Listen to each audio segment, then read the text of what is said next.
Richard and Kaelin arrive at Michael's grand house, a massive white stone structure with elaborate gardens and architecture. The formal setting, with people in fine clothes and carefully arranged flowers, makes Richard feel out of place in his dirty, sweat-stained forest clothes. He didn't bother changing because he was in a dark mood. Kaelin, though also coming from the woods, manages to appear elegant and composed in a striking dress, concealing the ordeal they've just been through.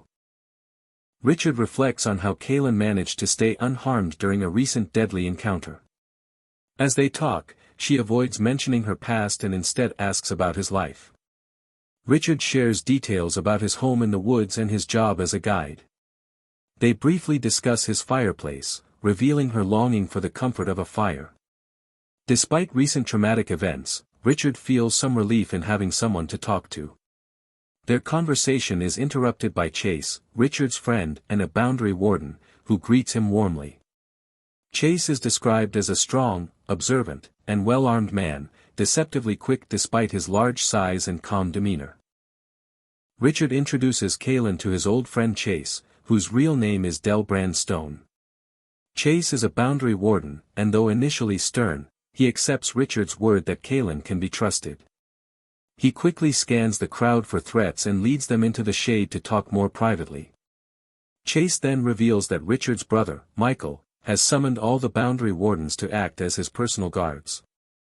Richard is shocked, questioning why Michael would need them when he already has the home guard and the army. Chase explains that Michael might be using them for intimidation, as people are afraid of wardens. He also hints at strange events, people moving around at night, suspicious activity, and Michael spreading rumors about plots against the government. Though Richard doesn't see any wardens nearby, he knows that doesn't mean they aren't there. Boundary wardens are masters of stealth. Chase ends by assuring Richard that his men are watching and to trust his word. Richard and Kaelin are talking with Chase, the boundary warden. Chase is skeptical about rumors of a conspiracy and makes it clear he knows all the backroom gossip in Westland. He doesn't believe there's a plot, just a lot of slime and noise. He reminisces about Richard's father, calling him a good man, and confesses he's used some rough methods trying to find the killer, twisting fingers hard enough to make people talk, but still coming up empty. When Chase notices how beat up Richard looks, he jokes that he resembles one of his rougher customers. Richard then shares that he and Kaelin were attacked by 4 men on a trail near Blunt Cliff. Chase, suspicious but intrigued, wants to know what happened to the attackers. Richard calmly tells him, they're now at the bottom of the cliff. Chase is taken aback and asks how they managed to survive. Richard glances at Kaelin and says the good spirits must have been watching over them. Chase isn't so sure, and warns them not to tell Michael.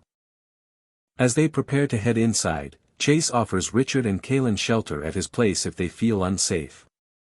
Richard thinks about Chase's kids and doesn't want to put them in danger, so he just nods. Before they part, Chase mentions that Zed wants to see Richard. Something's got him really worked up. That catches Richard's attention. He turns to go, saying he needs to see Zed too, especially after spotting the same strange snake-like cloud in the sky again. But Chase stops him with a sharp glare and asks what Richard was doing in the high. Venerable Richard fires back calmly, same as you. Trying to get a whiff. Chase, who's all bark most of the time, cracks a rare smile. Richard shows his bitten, red hand and says, and it bites. They head into the marble hall, where Richard is met with handshakes and greetings. The cold, elegant space reminds him of how different he and Michael are. Richard prefers wood, something warm and honest, while Michael chose polished stone that required hired labor. As they walk, Richard is surprised at how easily Kaelin fits in among the powerful people.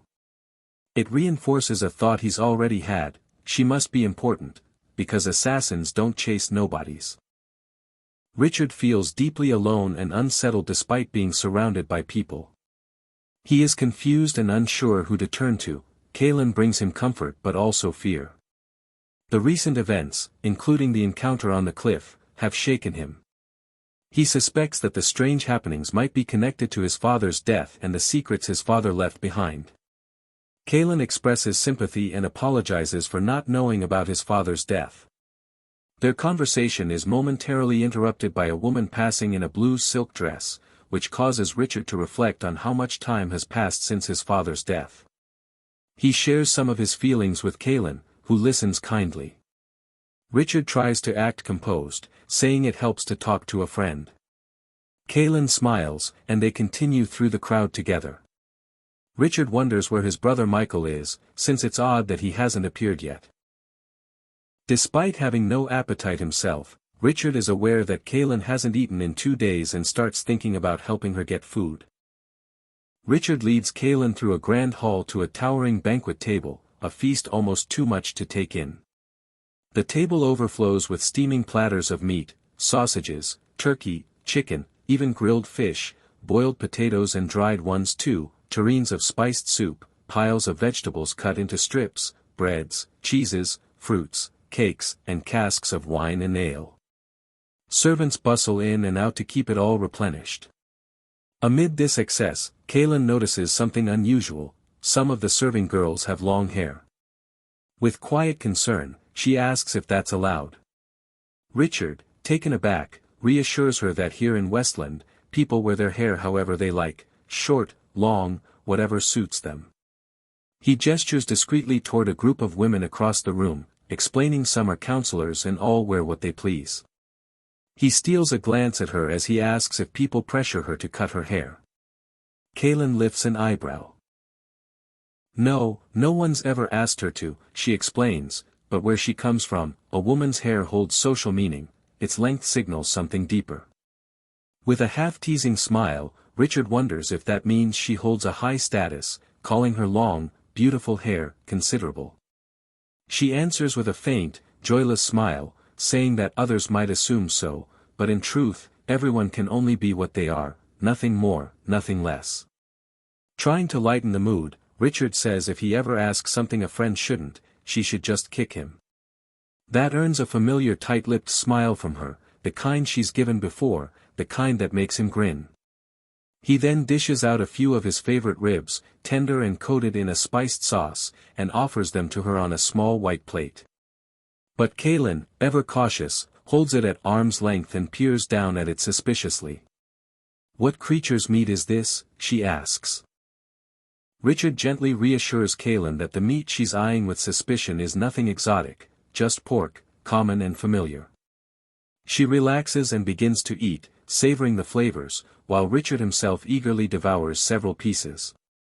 He adds sausages to their plates as well, but her uncertainty re-emerges.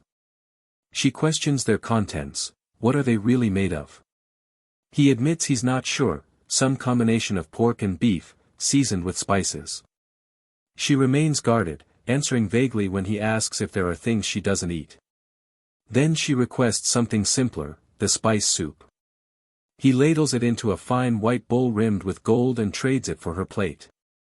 She cups the bowl in both hands, sips, and a rare smile touches her face. It tastes like something she might have made herself. Their worlds, perhaps, aren't so far apart. Feeling hopeful, Richard prepares her a slice of bread layered with chicken, and when she finishes the soup, she switches dishes again.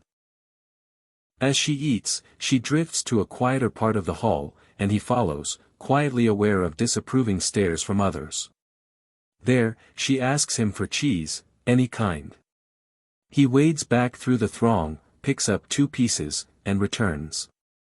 She accepts one, but doesn't eat it. Instead, she lets her arm fall slack, and the cheese slips from her hand to the floor, forgotten. When he gently questions her, she tells him, distantly, that she hates cheese, her gaze somewhere far off. He can't help but frown, confused and slightly hurt.